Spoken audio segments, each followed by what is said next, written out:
নমস্কার, আমি মৌকথা আমার চ্যানেলে সবাইকে স্বাগত জানাই। আচ্ছা, এই যে দোপাটি ফুল অর্থাৎ হরগৌরী ফুল, আমাদের এখানে এটাকে হরগৌরী ফুল বলা হয়। এই যে হরগৌরী ফুলটা দেখছেন, এই ফুলটার যে থোকা ফুলটা হয় আপনারা কি দেখেছেন আগে?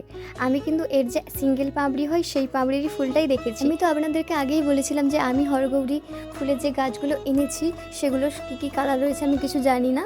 গাছের ফুল হলে আপনাদের সঙ্গে শেয়ার করব। তাই এই কালারের সিঙ্গেল পাপড়ির যে ফুলটা হয়েছে সেটাও শেয়ার করছি, আর এই কালার যে থোকা ফুলটা হয়েছে সেটাও শেয়ার করছি।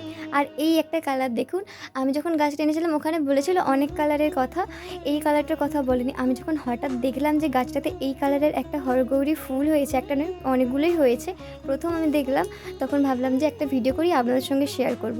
এর আগে কি আপনারা এই কালারের ফুলটা দেখেছেন?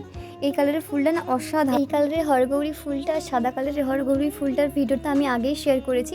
যারা দেখেননি চ্যানেলে গিয়ে দেখে আসতে পারেন। যদি নতুন হয়ে থাকেন তাহলে চ্যানেলটা সাবস্ক্রাইব করবেন। আপনাদের বাড়িতে কোন কোন কালারের হরগৌরী ফুল রয়েছে আমাকে কমেন্ট করে জানান, লাইক ও শেয়ার করে দেবেন। এটা হলো সেই সাদা কালারের হরগৌরী ফুলটা, যেই ভিডিওটা এর আগে আমি শেয়ার করেছিলাম আমার চ্যানেলে। সাদা হরগৌরী ফুলটা দেখছেন, এর একটা থোকাও হয়ে থাকে। বাগানে কিন্তু এখনও অনেক হরগৌরী গাছ রয়েছে যেগুলোতে এখনও পর্যন্ত ফুল হয়নি।